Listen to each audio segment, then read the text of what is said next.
The afternoon sun cast long shadows across our backyard as smoke curled up from the grill, carrying the scent of charred meat and summer.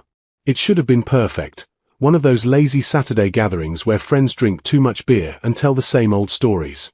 But something felt off, like a discordant note in a familiar song. I flipped the burgers mechanically, watching my wife laugh at something Sarah had said. She looked radiant in her yellow sundress, her hair catching the golden light. That's when I noticed him again. Derek. My best friend since college, the guy who'd been my roommate for 3 years, who'd been the best man at my wedding 5 years ago. He was standing by the cooler, a beer halfway to his lips, frozen. Staring. Not a casual glance. Not the appreciative look that people sometimes give when someone tells a good joke or looks particularly happy. This was different. Intense. Almost hungry. "Hey, man, you want these medium or well done?" I called out, trying to shake off the uneasy feeling creeping up my spine. Derek startled, sloshing beer onto his hand. "What?" "Oh, medium's fine." He looked away quickly, too quickly, and busied himself wiping his hand on his jeans. I told myself I was imagining things. The heat was getting to me. I'd been working too many late nights at the office, and paranoia was a side effect of exhaustion. But then it happened again. And again. Every time I looked up from the grill, there he was. His eyes would dart away the instant I caught him, but the pattern was undeniable. When my wife bent down to pick up our daughter's toy. When she reached up to adjust the string lights we'd hung last weekend. When she simply stood there, talking and smiling with our friends. "Daddy, Uncle Derek is being weird," my daughter whispered to me later, tugging on my sleeve. She was 6, perceptive in that unfiltered way children are. "What do you mean, sweetheart?" "He keeps looking at mommy funny. Like how I look at cookies when you say I can't have any." Out of the mouths of babes. My stomach churned. The afternoon dragged on. I tried to focus on hosting, on making sure everyone had enough food and drinks, on being the gregarious guy everyone expected. But I couldn't stop watching Derek now. And the more I watched, the more I saw. The way he positioned himself to always have a line of sight to her. How he laughed too hard at her jokes, even the ones that weren't funny. The slight lean in when she spoke, as if he were trying to memorize every word. And worst of all, the expression on his face when he thought no one was looking, longing mixed with something darker, more possessive. My wife noticed my distraction. "You okay?" she asked quietly, sliding up beside me as I pretended to focus on arranging potato salad on a platter. "Yeah, just tired," I lied, forcing a smile. She squeezed my hand. "Only an hour more, then we can kick everyone out and collapse on the couch." I watched Derek watch her walk away. His eyes tracked her movement across the yard with an almost predatory focus. When another guy from our group, James, touched her elbow to get her attention about something, I saw Derek's jaw clench, his fingers tightening around his beer bottle. That's when I knew I wasn't imagining it. As the sun finally set and guests started trickling out, Derek lingered. He always did. We'd usually end these evenings with a beer on the porch, talking about nothing and everything. But tonight, I wanted him gone. "Big day tomorrow," I said, even though it was Sunday and we both knew I was lying. "Rain check on that beer." Something flickered across his face. Disappointment? Anger? It was gone too quickly to identify. "Sure, yeah. Great party, man." He pulled me into a hug, and over his shoulder, I saw him take one last, long look at my wife as she carried dishes into the house. After everyone left, I stood in the kitchen, staring at nothing while my wife loaded the dishwasher. My best friend. The guy I'd trusted with everything. What the hell was going on? I needed answers. I couldn't sleep that night. While my wife breathed softly beside me, I lay staring at the ceiling, my mind replaying every moment from the barbecue like a disturbing highlight reel. Around 2 a.m., I gave up, grabbed my phone, and headed downstairs. Start with the photos. That's what my gut told me. I opened Facebook first, scrolling back through the albums from various gatherings over the past few years. Group shots from camping trips, birthday parties, holidays. My finger hovered over each image, zooming in, studying faces and positions. The first one that made my blood run cold was from last year's 4th of July. A group photo, everyone smiling at the camera. Except Derek. His face was angled slightly away, his eyes clearly focused on something, someone, to the left. I zoomed in further. He was looking directly at my wife, who stood 3 people away, laughing at something off camera. I kept scrolling. Christmas party. 2 years ago. Same thing. While everyone else faced the camera, Derek's attention was elsewhere. On her. My daughter's 5th birthday. The Super Bowl party. The beach trip. Every single photo. How had I never noticed? The evidence was right there, documented and time-stamped, a digital trail of obsession hiding in plain sight. My hands were shaking as I opened Instagram. My wife's account was public. She was a freelance graphic designer and used it partly for work. I knew Derek followed her, but I'd never thought anything of it. Why would I? We were all friends. I clicked on her followers list and found his account. Then I did something I'd seen in a movie once. I looked at the timestamp of his likes on her photos. 2:47 a.m. 3:15 a.m. 1:33 a.m. 4:02 a.m. He wasn't just liking her photos. He was apparently lying awake in the middle of the night, scrolling through her feed. Some images he'd liked within minutes of her posting them, no matter what time of day. He'd liked photos from years ago, stuff she'd posted before we were even married. I felt sick. My wife had maybe 300 followers, a mix of friends, family, and professional contacts. I started checking her other followers, looking for patterns.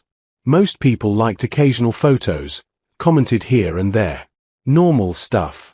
Derek had liked every single photo she'd posted in the last 3 years.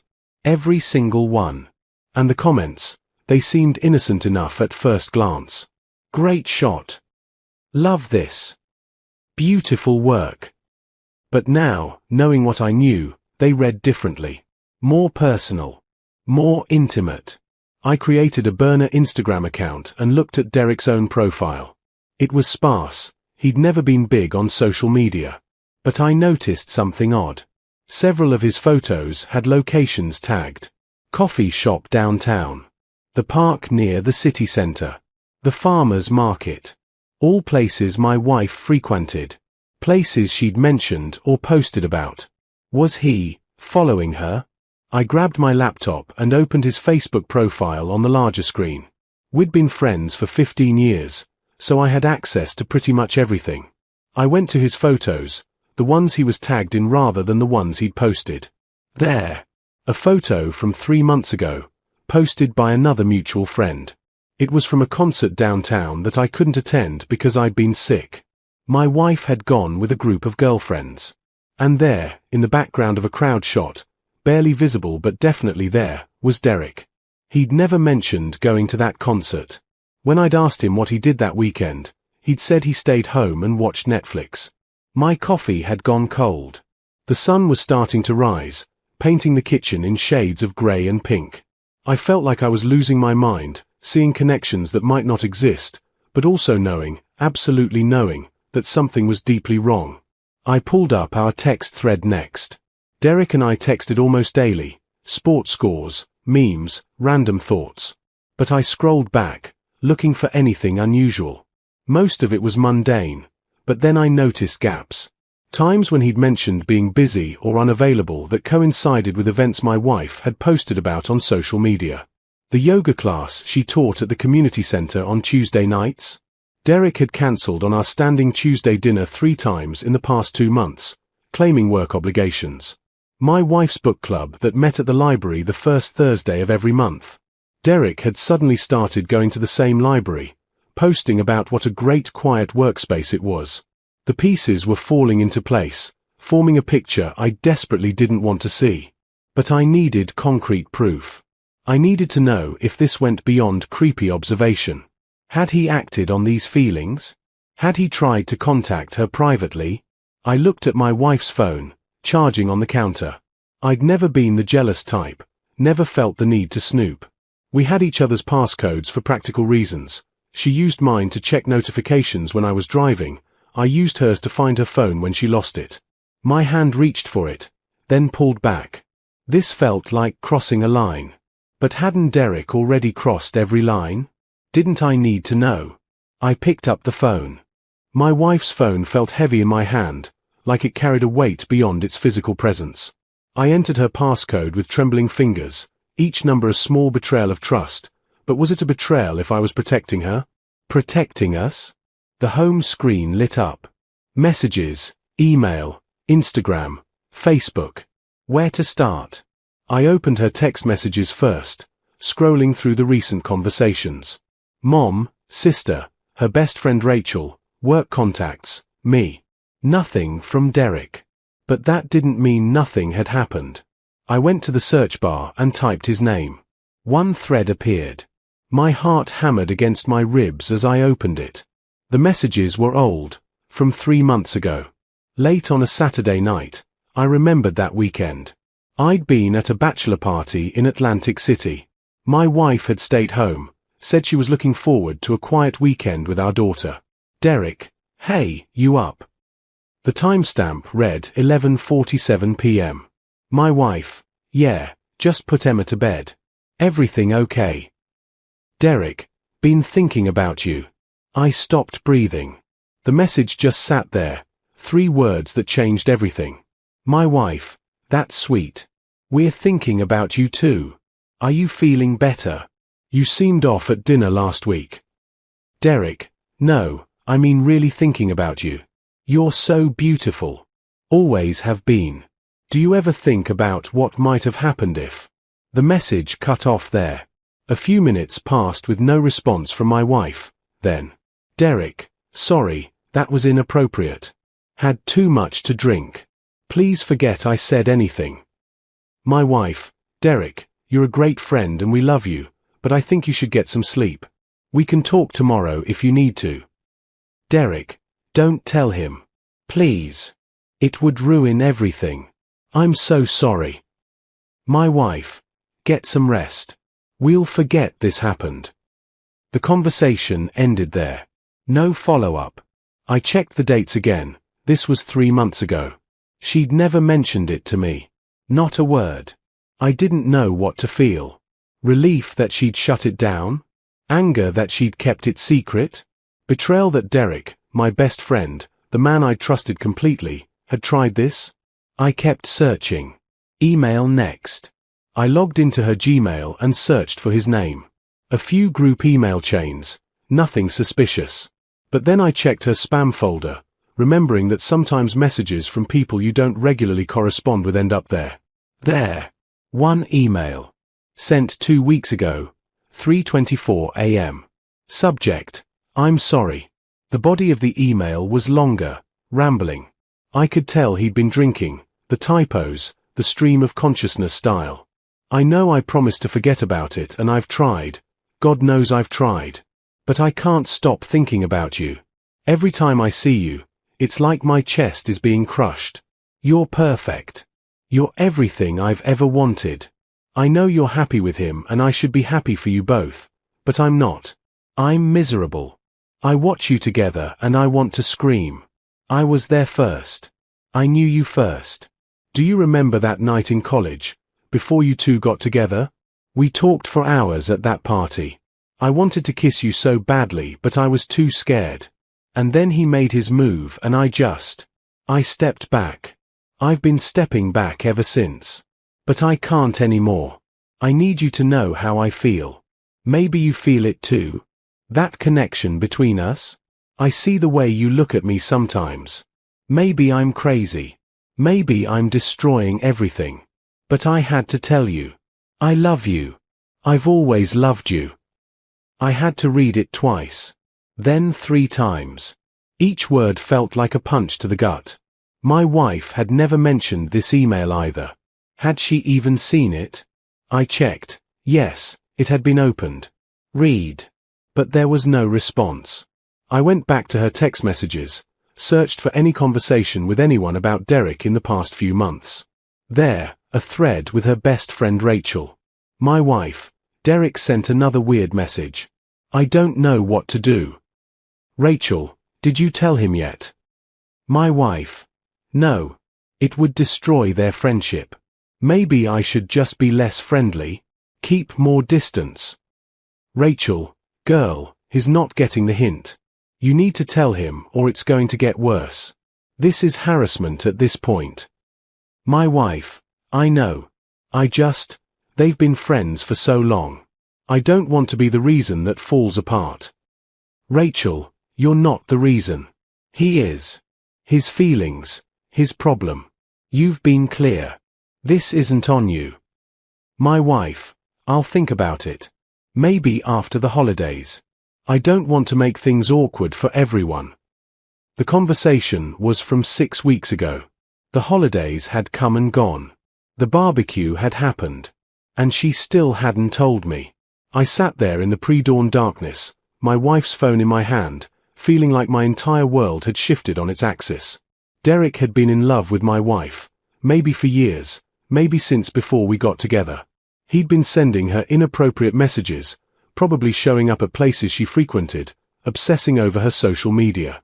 And she'd been dealing with it alone, trying to protect me, trying to protect our friendship, trying to avoid making waves. Part of me understood. Part of me was furious she hadn't told me. But mostly, I felt a cold, hard rage building in my chest directed at Derek. My best friend. My brother in everything but blood. The man who'd held my daughter when she was born, who'd helped me move 3 times, who'd talked me through my darkest moments. He'd been coveting my wife. Pursuing her. Making her uncomfortable in her own social circle. The phone buzzed in my hand, and I nearly dropped it. A notification.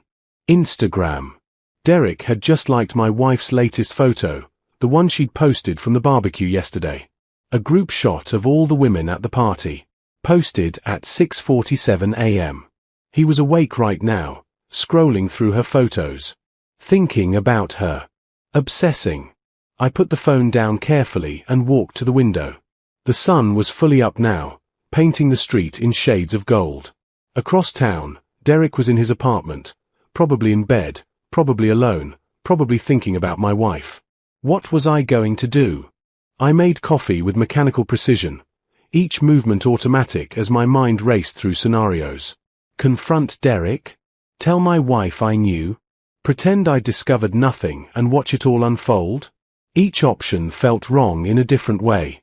My wife appeared in the kitchen at 7, already dressed for her morning run. You're up early, she said, kissing my cheek. Couldn't sleep. Weird dreams, I said, the lie tasting bitter. I watched her pour coffee, stretch her calves, check her fitness tracker. Normal Sunday morning. Except nothing was normal anymore. Emma's still asleep. I'll be back in 45. She smiled, earbuds already in, and headed out the door. The moment it closed, I grabbed my phone and typed out a message to Derek. We need to talk. My place. 1 hour. The response came within seconds. Everything okay? I didn't reply. 53 minutes later, Derek's car pulled into my driveway. I watched from the window as he sat there for a moment, gathering himself before getting out. He looked tired, dark circles under his eyes, hair uncombed. He'd thrown on a wrinkled t-shirt and jeans. I opened the door before he could knock. Hey, man, what's going on? You sounded. Come in. I stepped aside, my voice flat. He walked past me, heading automatically toward the kitchen like he'd done hundreds of times before. But I directed him to my office instead, closing the door behind us. This was a conversation I didn't want my daughter accidentally overhearing. Sit down. Something in my tone made him comply without his usual jokes or resistance. He perched on the edge of the chair across from my desk, hands clasped between his knees. I remained standing, arms crossed. For a long moment, I just looked at him, this person I thought I knew completely. 15 years of friendship, and I'd never really seen him at all. How long? I asked finally. How long what? But his face had gone pale. He knew. Don't. My voice came out harder than I intended. Don't insult me by pretending you don't know what I'm talking about. How long have you been in love with my wife? The silence stretched between us like a chasm. Derek's mouth opened, closed. His hands were shaking. That's not. He couldn't finish a sentence. I found the messages, Derek. The texts. The emails. I've seen the photos, every single group shot where you're staring at her instead of the camera. I've tracked your social media activity. I know about the concert you lied about attending. The places you just happened to show up. All of it. His face crumbled. For a moment, I thought he might cry. Part of me, a rapidly shrinking part, wanted to comfort him, 15 years of friendship pulling at me like muscle memory. But the larger part, the part that was a husband and father, felt nothing but cold fury. I never touched her, he whispered. I swear to God, I never. You think that makes this okay? I stepped forward, and he flinched. I'd never been violent, never even raised my voice to him before. You think the fact that you never physically assaulted my wife makes your obsession acceptable? It's not an obsession. You drunk texted her at midnight telling her you've been thinking about her. You sent a 3-page email at 3 in the morning confessing your love. You like every single photo she posts, sometimes in the middle of the night. You've been following her around town, showing up at her yoga classes, her book club. What the hell do you call that if not obsession? He stood up abruptly, hands raised defensively. You don't understand. I've tried to stop. I've tried so hard. I even dated other people, went to therapy. Oh, well, if you tried, I said, my voice dripping with sarcasm. That makes it all fine then. You tried to stop obsessing over my wife, so we should all just move on. I loved her first.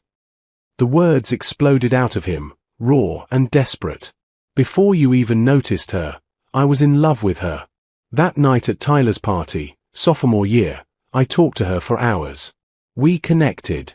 I was going to ask her out, but I wanted to wait until I was sober, do it right. And the next weekend, you swooped in and I stepped aside because you were my best friend and you seemed so happy and I thought I could get over it. That was 15 years ago, Derek. I know. He was pacing now, hands in his hair. Don't you think I know that? Don't you think I know how pathetic this is? I've tried to move on. I got engaged, remember? To Sarah. And I broke it off because she wasn't. He stopped, unable or unwilling to finish.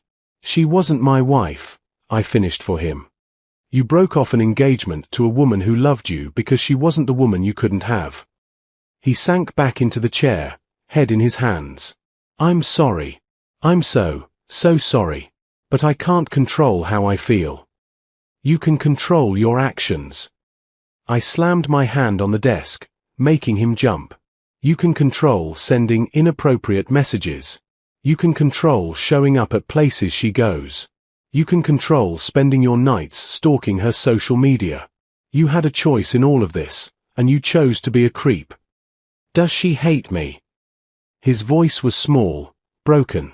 She's been protecting you, I said, and watched him look up in surprise. She didn't tell me because she didn't want to ruin our friendship. She's been dealing with your harassment alone, making excuses for you, probably feeling guilty like this is somehow her fault. That's what you've done to her, made her feel responsible for your inability to respect boundaries. Fresh shame washed over his face. I never wanted to hurt her. Or you. You have to believe that. But you did hurt us. You've been hurting us. I moved to the window, unable to look at him anymore. My 6-year-old daughter noticed you staring at her mother yesterday. A child recognized that something was wrong with the way you look at my wife. Do you understand how messed up that is? I'll stop. I'll get help. Real help. You're not going to get the chance. I turned back to face him. Our friendship is over, Derek. Effective immediately. You don't come to our house. You don't call. You don't text. You unfollow my wife on all social media. If we end up at the same group event, you stay away from her, And from me. Please. He was crying now, tears streaming down his face. You're my best friend. My only real friend. Don't do this. I'm not doing anything. You did this. This is the consequence of your choices. He stood, wiping at his face with his sleeve. What about the guys? The group? Fantasy football, our poker nights. I'll tell them we had a falling out. They don't need to know the details unless you force my hand by not staying away from my family. I love you, man. You're like a brother to me. Brothers don't do what you did. My voice was flat, emotionless now. The anger had burned through me, leaving only exhaustion. If I was truly your brother, truly your friend, you would have been happy for me. You would have celebrated my marriage, respected my wife, and found your own happiness instead of coveting mine. He moved toward the door, shoulders slumped in defeat. With his hand on the doorknob, he turned back one more time. Tell her I'm sorry. Please. Tell her I never meant to make her uncomfortable or scared or... No. I cut him off. You don't get to use me to send her messages. You don't get closure or forgiveness or peace of mind. You deal with your guilt on your own. He nodded, opened the door, and walked through my house for the last time. I followed at a distance, making sure he actually left. Through the window, I watched his car pull away, and only then did I allow myself to breathe. My wife came back from her run 20 minutes later, cheeks flushed, ponytail swinging. She stopped when she saw my face. What happened? Derek was just here, I said. We need to talk. My wife went still, her water bottle halfway to her lips. In that moment, I saw everything cross her face: fear, guilt, relief, dread. She set the bottle down carefully. You know, she said. It wasn't a question. I know. She sank onto the couch, and I sat beside her, careful to leave space between us. The morning light streamed through the windows, dust motes dancing in the beams, ordinary and peaceful. Everything looked the same as it had 24 hours ago, but we both knew nothing would ever be the same again. How long have you known? She asked quietly. Since yesterday. At the barbecue, I noticed him staring. I couldn't sleep last night, so I started looking through old photos, social media. And then... I paused, shame coloring my words.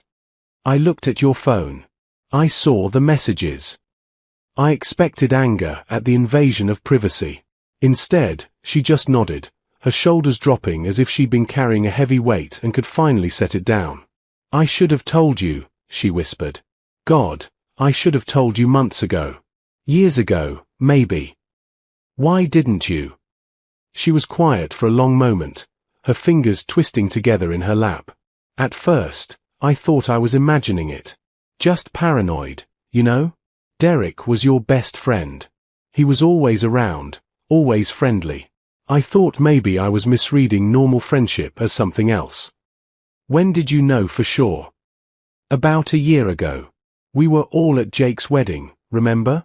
You and the guys went outside to smoke cigars, and I was at the bar getting a drink. Derek came up next to me and just, the way he looked at me, the way he stood too close. He put his hand on my lower back, and it wasn't a friendly touch. I could feel the intention behind it. She shuddered at the memory. I made an excuse and left, but after that, I started noticing all the other things. The staring, the comments that were just a little too personal, the way he'd find reasons to touch me, my shoulder, my arm, my hand. The messages started after that. She nodded.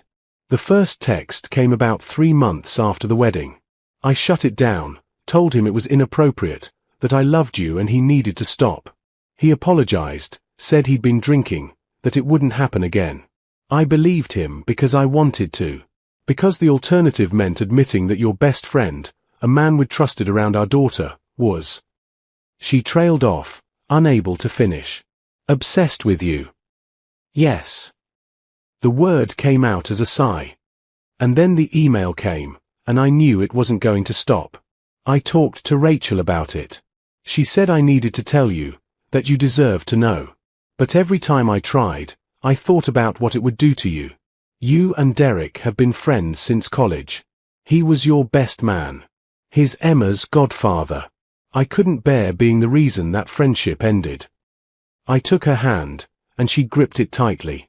You weren't the reason. He was.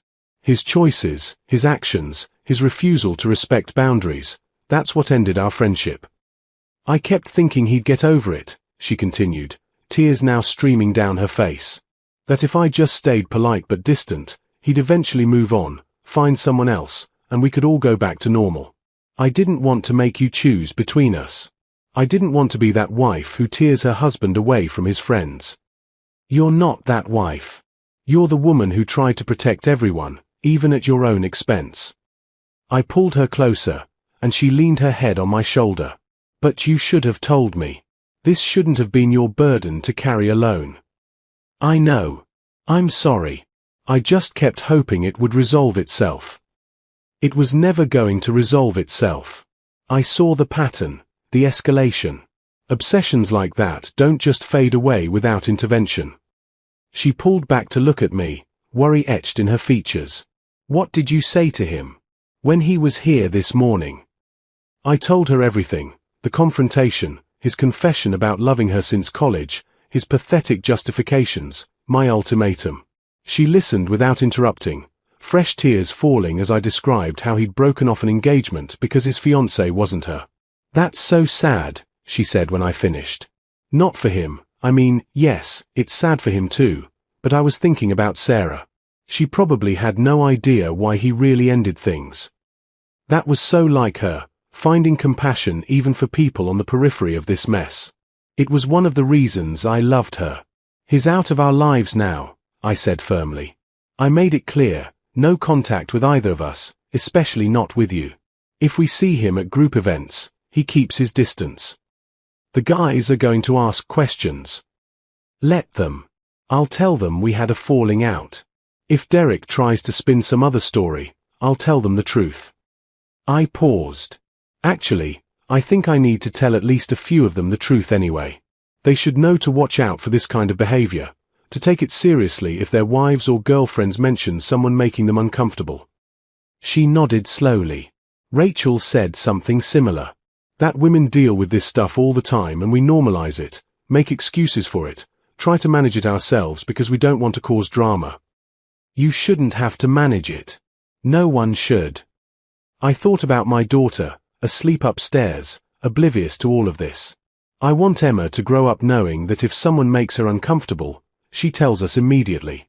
That it's not her job to protect other people's feelings when they're disrespecting her boundaries. We'll teach her, my wife said. We'll do better than our parents' generation did. We sat in silence for a while, processing everything.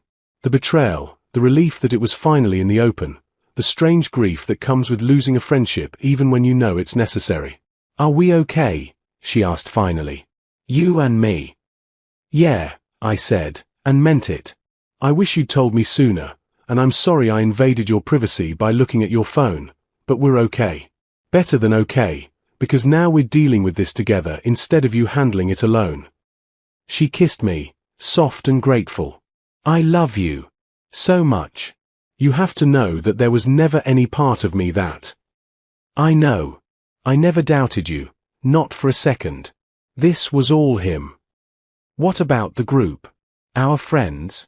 This is going to change everything. It was true.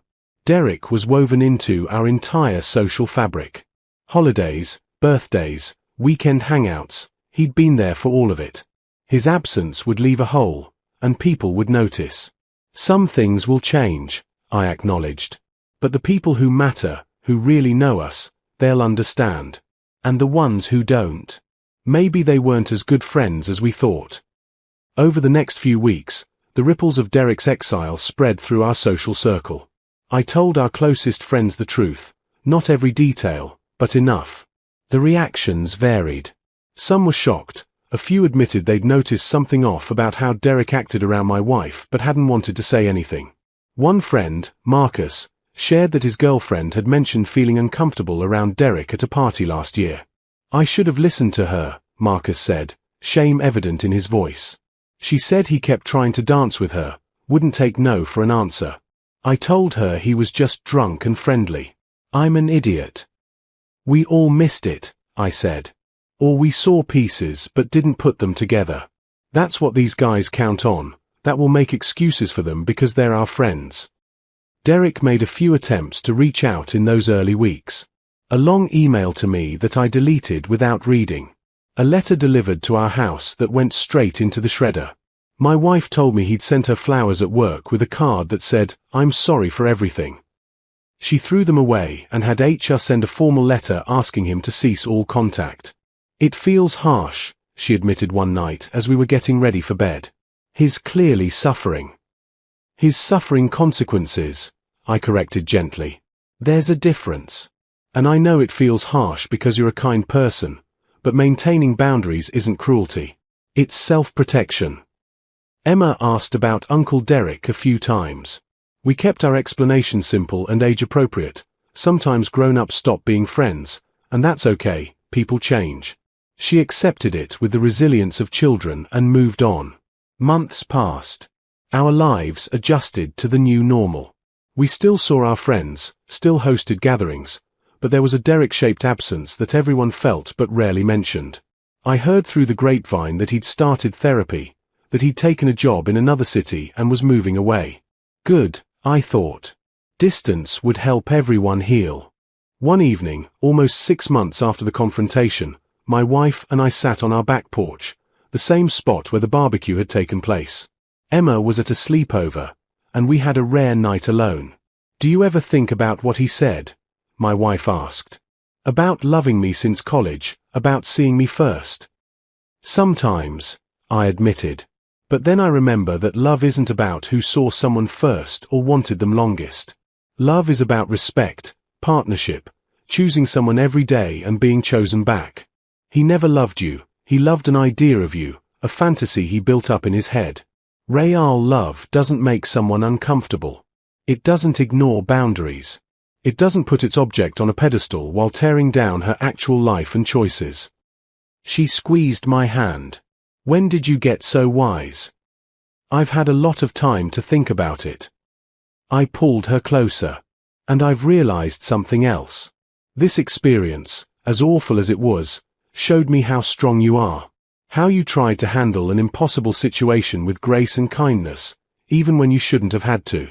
And it showed me that our marriage can weather hard things, that we can face uncomfortable truths together and come out stronger." "You're not wrong," she said.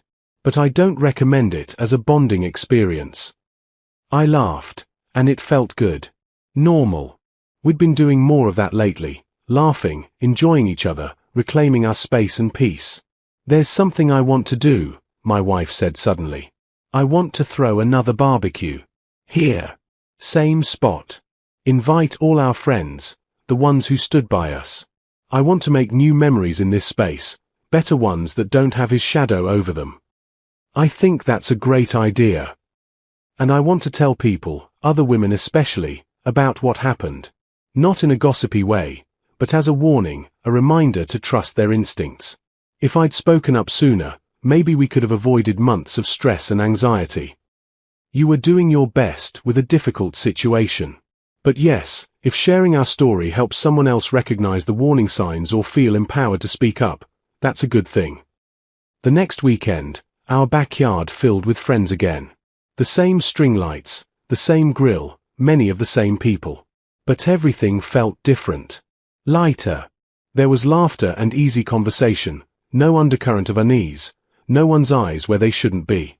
I stood at the grill, watching my wife animated and happy as she told a story, our daughter running around with the other kids, our friends relaxed and enjoying themselves.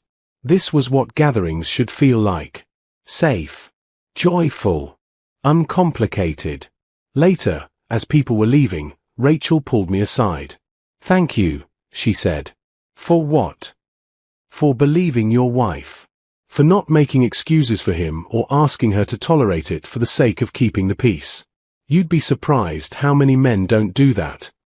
I shouldn't get credit for basic decency." "Maybe not, but I'm still grateful." She glanced over at my wife, who was saying goodbye to another guest. "She was really scared to tell you, you know." She thought you might not believe her, or that you'd blame her somehow. I would never, I started, but she held up a hand.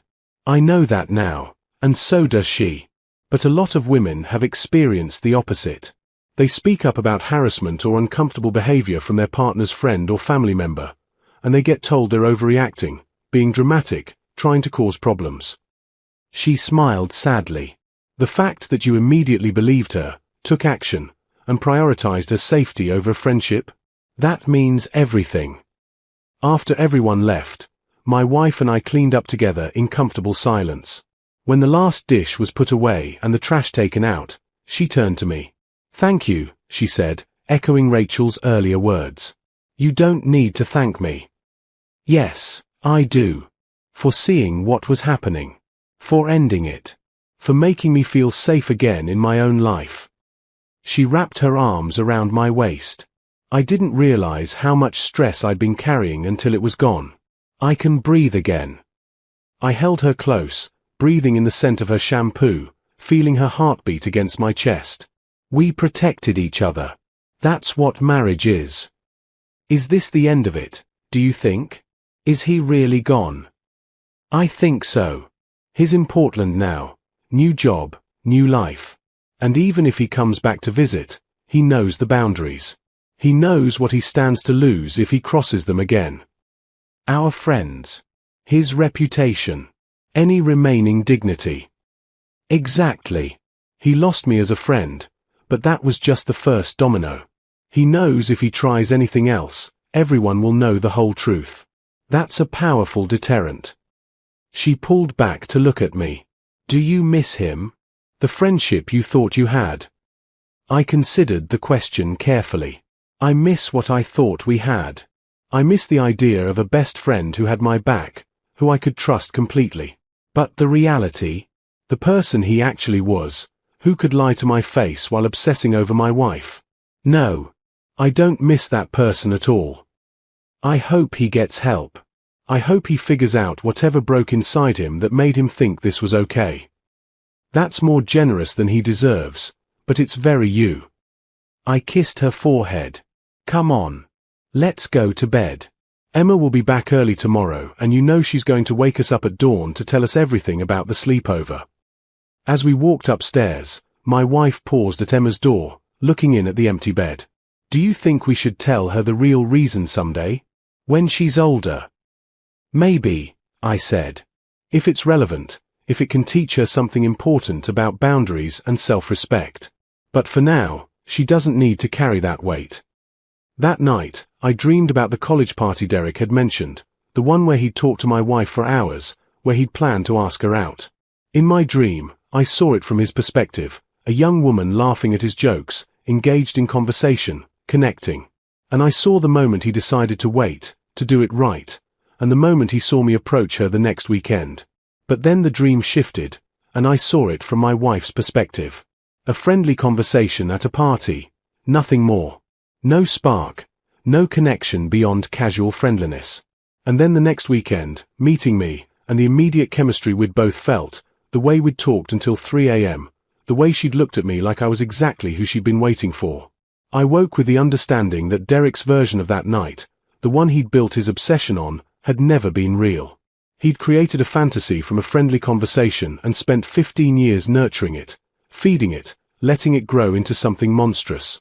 My wife was already awake, checking her phone. Emma just texted. They're on their way. 20 minutes. Time to make pancakes then. Her favorite. She smiled at me. You know what? I'm happy. Right now, in this moment, I'm just happy. Me too. And I was. The shadow that had hung over us for months was finally gone. Our home felt like ours again. Our marriage was stronger for having weathered the storm. And while I'd lost a friendship I'd valued, I'd gained something more important, the absolute certainty that when it mattered most, I'd chosen correctly. The doorbell rang, Emma, bouncing with excitement and stories. As I headed downstairs to let her in, I heard my wife laugh in the kitchen, a sound of pure, uncomplicated joy. We were going to be okay. Better than okay. We were going to be great.